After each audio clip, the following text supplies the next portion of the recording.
anybody. It's just entertainment purpose. It's not. It's just entertainment purpose. It's not. In the case of anybody. This is just entertainment purpose. It's not. Hi, hotties, kettles, tea stirs. You here for hot tea? All commentary is alleged, and in my opinion, this is for entertainment purposes only. So today I'm going to be dropping a lot of videos back to back. You guys saw that I re-uploaded my walkie-talkie press tour video because I had to take it down for copyright reasons. I edited the ending of it, so I just re-uploaded it. Some of you saw that video. A lot of you haven't saw that video because when I posted it, it was only up for 30 minutes before I had to take it back down. In that video, Walkie-Talkie went on Dish Nation with Carlos, and they spoke a little bit about him and Kenya's relationship. So I would like to elaborate more about that because Kenya also did an interview with Page 6, and I just so happened to catch a clip of it on Neighborhood Talk on Instagram. I also got the clip from Generational Viewpoints because they re-uploaded the live that Kenya did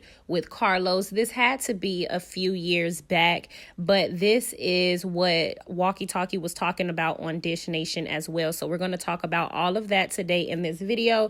Go ahead and hit the subscribe button. 62% of you guys are not subscribed to my channel, yet you keep coming back to watch my videos. Go ahead and hit the subscribe button. I know you guys like the content. Y'all keep coming back. Get in the comments. Let me know what you think about this video. Like this video as well. Hit the post notification bell so you are up to date each and every time that I upload, and you can be up to date with all of the latest Love and Marriage Huntsville drama. Are y'all excited? Because Real Housewives of Atlanta come on this Sunday. We also are going to be seeing Love and Marriage Huntsville this Saturday, and I saw the clip of Walkie-Talkie pulling up to the kid's birthday party, making it about himself without a gift. We are going to elaborate on that. I don't know if I'm going to be able to stomach that. I'm going to be real with y'all, but I'm going to drop that interview before tomorrow. So I'm going to drop all of them tonight so I can get into other shows starting next week. Walkie-Talkie is always lying, so you really got to pay attention to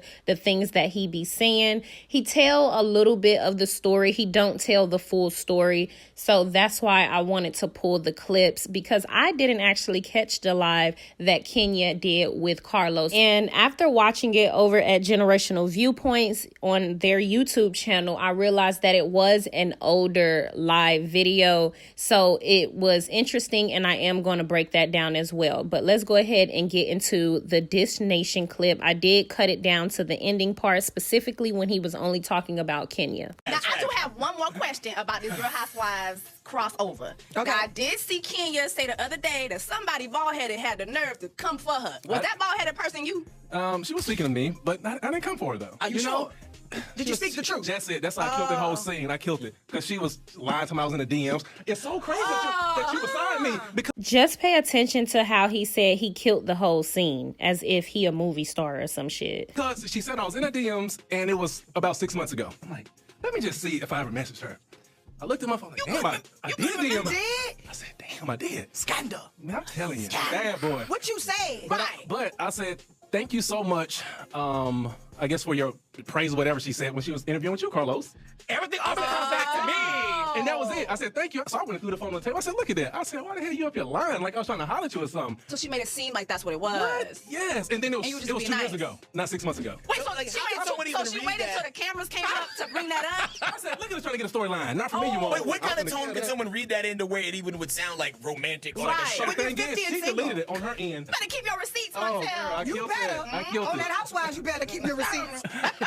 Okay, so the next soundbite y'all are going to hear is the live that Kenya did with Carlos King. I got this from Generational Viewpoint, so if y'all want to actually see it, go over to the YouTube channel. Like I said, I am going to break this down in a different video. But I don't know what about this would make him want to go hop over in her DMs. I'm assuming this is the live that he was talking about that she gave him props in or something, which made him want to go over and say thank you in her DM. And again, my whole thing is, why are you wanting to go over there? Why? And I bet he do that to everybody. He jumps in everybody DM who even say the smallest compliment about him, in my opinion, because he's thirsty and he has to seem like he have allies. But I also think that he was trying to go big on Mel and it just fell flat. He looked thirsty. He looked desperate. He looks aggressive. He looks angry. He looks controlling. But y'all let me know what y'all think. I don't think him crossing over on Real Housewives of Atlanta is going to do his image any good. And I'm not going to lie, when True T called him a slut, it makes so much sense.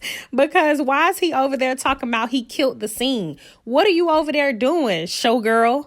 He wants to be a superstar so bad. He really wanted to be a housewife. He really wanted to use that child support money and live off of Mel. And so now, in my opinion, he's testing the waters over there with Sheree, thinking Sheree would be dumb enough to allow him to live off her money. But we all know Sheree will not be paying no man's bills. And to be honest, I really don't even think they are in a relationship still. But y'all could be the judge of that. Y'all let me know what y'all think in the comment section. Just in my opinion, everything that he says is a lie. But like you guys are going to hear in this next soundbite, a lot of women think Martell is so charming and they're so smitten by him when they first meet him, and it's so disgusting because that is who he is. Like, it's so dangerous, but that is who they are. This type of person, they love bomb you if he wants to get in a relationship with you, and they throw all of these signs, charming little signs at you, and then just bite you right in the ankle.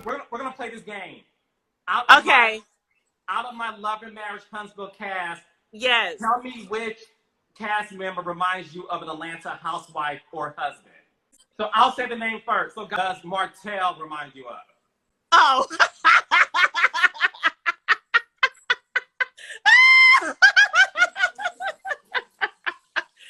So yeah, as y'all can see, her first time meeting him, she was smitten by him as well. She also thought he was charming. You can really just tell in the laugh. You can tell in the laugh. That's all I'm going to say. You can also tell in the laugh that this was around the first time she met him, because her thoughts and opinions of him have definitely changed over the time, and we have seen that.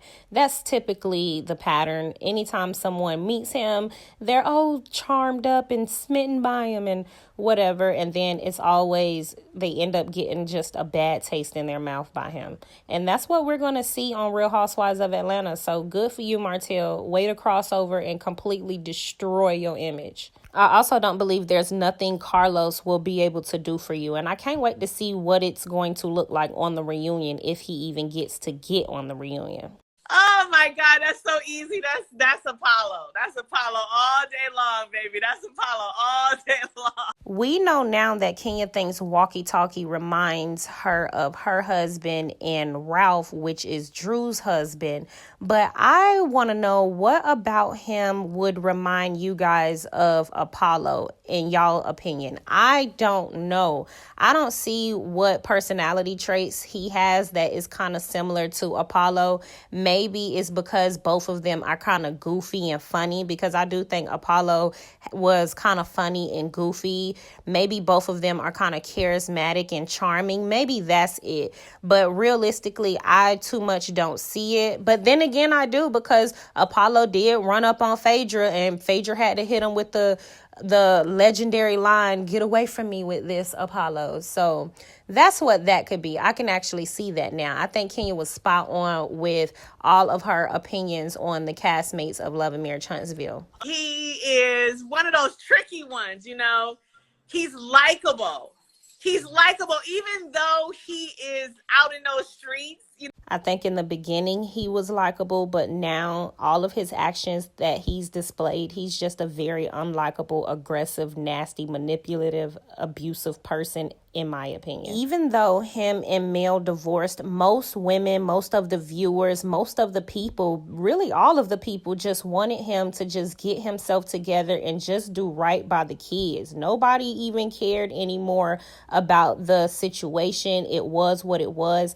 But everything that he did after the fact just made him a very nasty, unlikable person. And we will get to see more of his nastiness displayed on national television on both platforms tonight.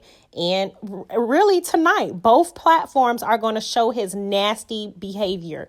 Saturday, you're going to get to see him pull up to his kid's party and completely make it about himself when he could have just threw his own party or got the kids after that party. But we'll talk about that in another video. And then he's going to show a nasty behavior on Sunday because he's going to be all up in Kenya's face, with the phone all up in her face. So we're going to see it happen all in one weekend. At least in season 1, he still gives you that he has that likability to him. And obviously he's a very good looking man. He keeps himself in shape and all that stuff. But he loves his family. He really wants his family. He wants to do right by his wife. But there's just that struggle within him to do the right thing and to make it make sense. Because sometimes I'm like, come on, Martell, make it make sense to me. Because right now, it ain't making no sense. And I love his redemption year. To me, this is a year for his, like, I feel like he's redeeming himself. And I hope if he's really behind his wife, he has humbled himself. He's doing the work. So it's really a season of redemption for him. So I really like that. So y'all tell me, what about what Kenya said would make him want to get in her DM to say thank you when he never even met this woman? This was supposedly the year that he was redeeming himself, even though we all knew he was still messing with slaw behind the scenes. I just don't understand what was his reasons other than the fact that he was being a whore. Period. He was being a slut. That's it. He was being a nasty. Or what that's our Raven be saying? You little nasty. That's what he was being. Nothing more, nothing less. But let's get into this final clip that Kenya did with Page 6. This was fairly recent, so you get to see how her opinions and her thoughts changed on him or changed about him. And that is what, like I said, we're going to see most people do, except the people whose secrets he holds. I like it for them. Okay. You know, I love Black love. Okay. As, because obviously you and Sheree get into a little altercation with her man this first episode. Well, I don't get into an altercation with Sheree. It's more so her man. I know some of y'all don't think Kenya is a girl's girl. I think now she is because she's dealt with some form of abuse, and a lot of times that would either make you or break you. That'll either push you toward being more of a girl's girl, or it'll push you toward being more male identified, kind of like Tisha and Kimmy. That's just my opinion. Might I add, which is the true example of a trauma bond, what those two display with their husbands. Or her current situationship. So I just he by Sheree? Yeah, he by Sheree. But that's a good one. And, you know, I am in a really great place with Sheree, and so I didn't foresee any of that coming, but I knew she was dating Martell Jordan. Which one is it? The bald head one with the, you know, the peanut head chocolate thing going on. But anyway, you know, we had a sort of like little texting a while ago, which meant nothing to me, but I felt like, you know what, maybe I should tell her this just because I don't want to feel like I'm keeping something from my really good friend. And also we've seen her be hurt before. Yes. By men that, and I'm, because like I feel everybody, even the entire cast is rooting for her to be happy. Yes. And find a good person. Yes. Do you feel this is a good person for her, or? I feel, I want to leave that judgment for Sheree. Okay. Yeah, I'll keep my opinion to myself for now. Martell getting involved in the drama from the jump. Do you feel that it's kind of like he cares about Sheree, or you care so much about yourself? Yes. What do you think about that? I think what you think about that. I think some people like to be on TV. Some people like to be on TV. Like to be on TV, have a little moment. Yeah, some people like to. I just love how everyone has been reading him down with subtle shade, light shade, witty shade, shade, things of that nature. Walkie Talkie Ho isn't ready. He's not literate enough. He doesn't know how to really articulate himself. He's not smart enough. He doesn't know how to really like come back with that type of energy. He only knows how to be aggressive and angry and mean toward women, especially the ones that outsmart him and can outthink him. But remember that one scene when Walkie Talkie was sitting down with Marceau and Letitia, and he called Letitia sweetie, and then she was like, don't call me sweetie, and he was like, sweetie, and then they went to talk about it, and he got aggressive, and he was like screaming at Marceau, saying that he was not being condescending when he said sweetie the first time.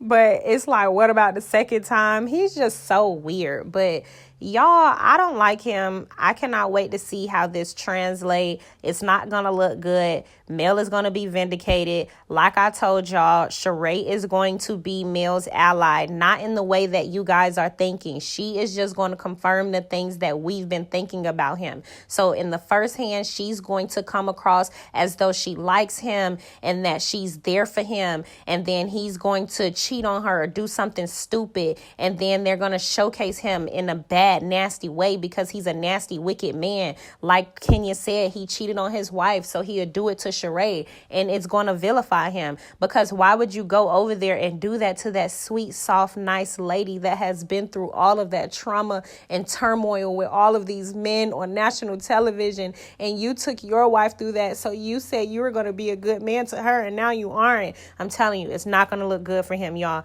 Y'all get in the comments and let me know what you think. Don't forget to like, subscribe, comment, hit the post notification bell so you are up to date each and every time that I upload. Yeah.